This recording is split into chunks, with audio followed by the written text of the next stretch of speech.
Eh ben, purée, ça a pas été simple à ouvrir, mais enfin, vous voilà à l'intérieur de la forteresse de solitude. Ouais, pas mal. Plus cossu que ma dernière baraque, en tout cas. En tout cas, porte-clés, les mastocs. Ça, heureusement qu'on avait le Tardis pour soulever la clé géante, sinon on aurait bien galéré. Laisse-moi deviner, ça te fait penser à une histoire de Noël et tu meurs d'envie de la raconter. Bah, tu me connais peut-être un peu bien.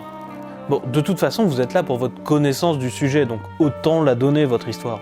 C'est littéralement ce qu'on vous demande. Bon, bah je vais vous parler de la fois où on a buté le Père Noël et où tous les membres de la Justice League se sont sacrifiés un à un pour expliquer le changement de costume de l'androïde Red Tornado. C'est parti pour le numéro 110 de la Justice League, l'homme qui a assassiné le Père Noël. Farcir nos amours, nos peines, nos haines, nos querelles. Pas de vacances, pas de dimanche, overbooké. Faut qu'il assure, toujours présent à l'appel. Pourtant il aimerait se faire un peu moins prier. Quand il descend là du ciel, ce sera pas toujours pour se marrer. Notre histoire commence en 1973, date de publication de ce récit. En première page, Superman et Batman se préparent à accompagner le Père Noël pour distribuer des cadeaux aux orphelins, quand soudain, BAM! Une explosion gigantesque retentit et... oui, le Père Noël est mort. Déjà ? Bon bah ça s'arrose, hein. Attends, t'es sérieux là ? Bon ok, j'avoue. En fait, j'ai froid et je boirais bien un petit truc corsé pour me chauffer. Et c'est ici, sur la deuxième page, qu'on apprend que, bien sûr, celui qui était là n'était pas vraiment le vrai Père Noël, mais un acteur nommé Santa Simpson. Et je sais même pas pourquoi je vous donne son nom, vu qu'on ne parlera pratiquement plus du personnage maintenant qu'on l'a tué juste pour démarrer l'histoire. Car oui, le cadavre tient dans ses mains une lettre, et plus important, une clé. Une clé. C'est le seul rapport que vous avez trouvé entre notre situation et l'histoire ? Bah non, en lien il y a aussi que... bon bah d'après toi, Superman est mort ici et que... bah, dans cette histoire-là, il meurt aussi. Sérieux ? Oh purée, mais ça s'arrose ! Tu sais, tu peux cacher ton alcoolisme derrière autre chose qu'un amour immodéré pour le meurtre. Ouais, mais c'est moins fun. La lettre, qui est rédigée dans un poème très mal écrit, la vache, faut pas faire des poésies quand on sait pas faire, bon sang. Et pourtant, c'est pas n'importe qui a écrit, c'est Len Wayne. Bon sang, le mec qui a créé Swamp Thing et Wolverine. Bon, niveau graphisme, ça va, c'est les talentueux Dick Dillon et Dick Giordano, donc au moins de ce côté-là, ça envoie du bois.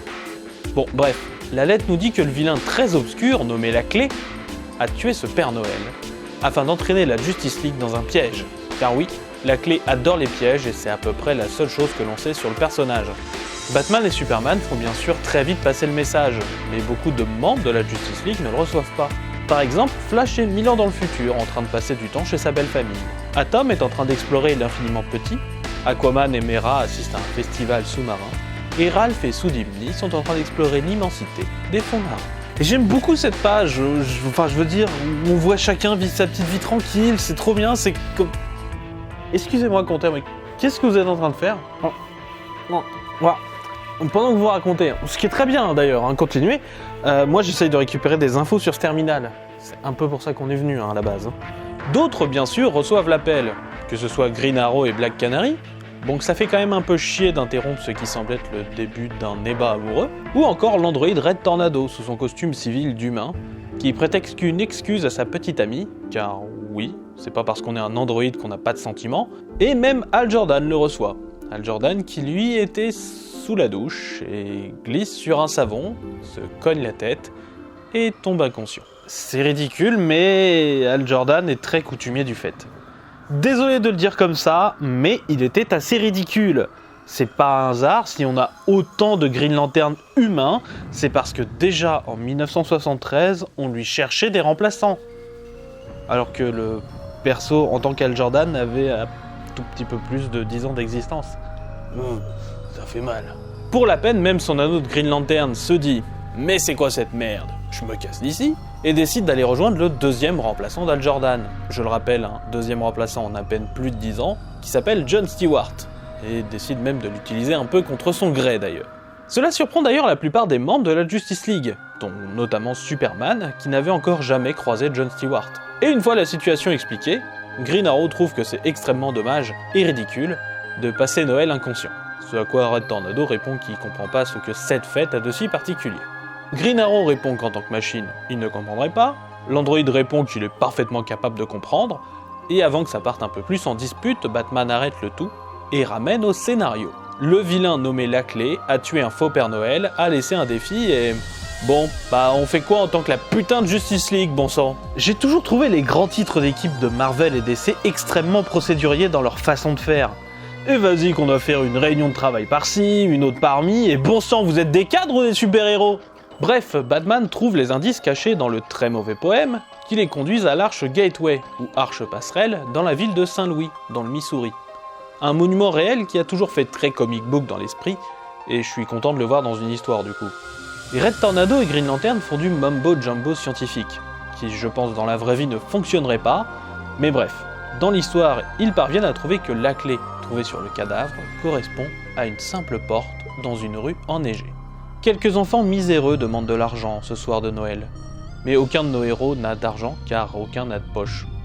Et quand John Stewart veut utiliser son anneau pour en créer de nulle part, c'est Green Arrow qui l'arrête en disant que les gardiens n'accepteraient sans doute pas. Et Green Arrow qui refuse d'aider et qui suit la morale des gardiens, c'est bien la chose la plus bizarre de cette histoire. Derrière la porte se trouve un immeuble relativement abandonné, rempli de déchets et de rats, et avant que John Stewart ait pu vraiment faire un commentaire politiquement pertinent, un piège s'ouvre et nos héros tombent dans une trappe.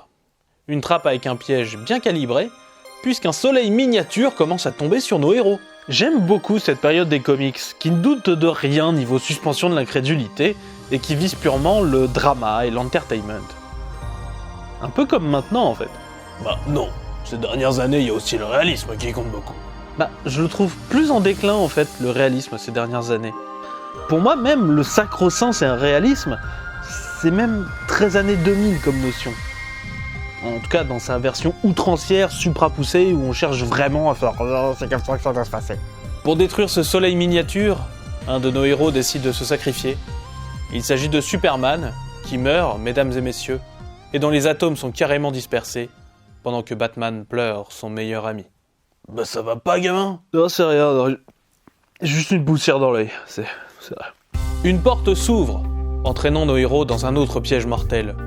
Ce coup-ci, il s'agit d'un orque de barbarie diffusant un gaz mortel, et la vaillante Black Canary se sacrifie en utilisant ses ultrasons pour arrêter la diffusion du gaz, mais est destinée à rester pour toujours en les bloquant, ou à mourir. Black Canary oblige d'ailleurs Green Arrow à accepter son sacrifice, et bon sang, ce numéro commence à devenir très bon. Les héros continuent bien sûr, mais à chaque pièce, un nouveau héros succombe. Batman disparaît à l'intérieur d'une sphère lumineuse chelou, et Green Arrow se sacrifie en attirant vers lui les boules lumineuses cheloues, qui suivent la température corporelle en allumant 2 flèches incendiaires. Ne reste donc plus que John Stewart et Red Tornado, quand arrive forcément un autre danger. Des diaboliques hussards, qui rappellent grandement le personnage de Casse-Noisette. Et alors que les choses sentaient le roussi pour nos 2 survivants, une trappe s'ouvre dans leur dos et leur permet de s'échapper. Et alors que le vilain nommé la clé passe une page entière à expliquer sa motivation pour s'attaquer à la Justice League et à monologuer comme un gland, John Stewart et Red Tornado arrivent près de lui. Puis, en surprise, Superman et Black Canary, qui n'étaient pas morts. Et puis forcément, derrière une 3e porte, Batman et Green Arrow. Mais ils étaient pas morts, ces espèces de connards? Jolie la référence. Il se trouve que non, nos héros ont échappé à la mort, parce que le Deus Ex Machina vivant, qui est le Phantom Stranger, être cosmique, les a sauvés, sans doute parce qu'ils s'emmerdaient ce matin-là, et a remplacé les héros par certains des pantins du vilain. Et bref, la clé décide que, puisque c'est comme ça, il va bouder et détruire tout le monde, et c'est pas forcément dans cet ordre-là d'ailleurs. Le vilain s'enfuit donc en ricanant et en activant ses pièges dans la cité, tandis que les héros évacuent en vitesse tous les habitants de Saint-Louis. Et alors qu'une des bombes explose quand même, détruisant un immeuble, Green Lantern en profite pour recréer cet immeuble juste après à l'identique, afin de pouvoir abriter les 3 gamins sans abri croisés tout à l'heure. Mais si c'est Green Lantern qui l'a recréé la tour, elle devrait pas être verte brillante façon néon? À l'époque, les pouvoirs des Green Lantern, c'est vraiment trop craqué. Je veux dire, ils peuvent vraiment tout faire. Il n'y a pas de limite, pour le coup, c'était vraiment l'arme ultime. Et pour faire vraiment Noël, on a le droit à une petite épilogue, où les membres de la Justice League s'offrent des cadeaux, et notamment à Red Tornado, afin que celui-ci comprenne l'importance de Noël, parce que métaphore cucu de fin de numéro. Il s'agit d'un nouveau costume pour Red Tornado, costumes dont les grandes bases sont encore utilisées de nos jours sur l'Android. Et le comic se finit sur Green Arrow qui décide de ne pas faire une dispute et rentre lui aussi un peu dans l'esprit de Noël. Et fin. Un comics que j'aime beaucoup mine de rien.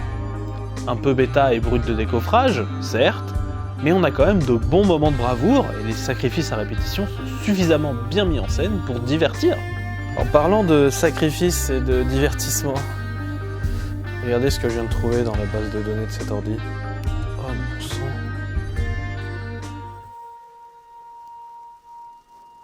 Ah ok, donc le grand bleu a finalement bu la tasse.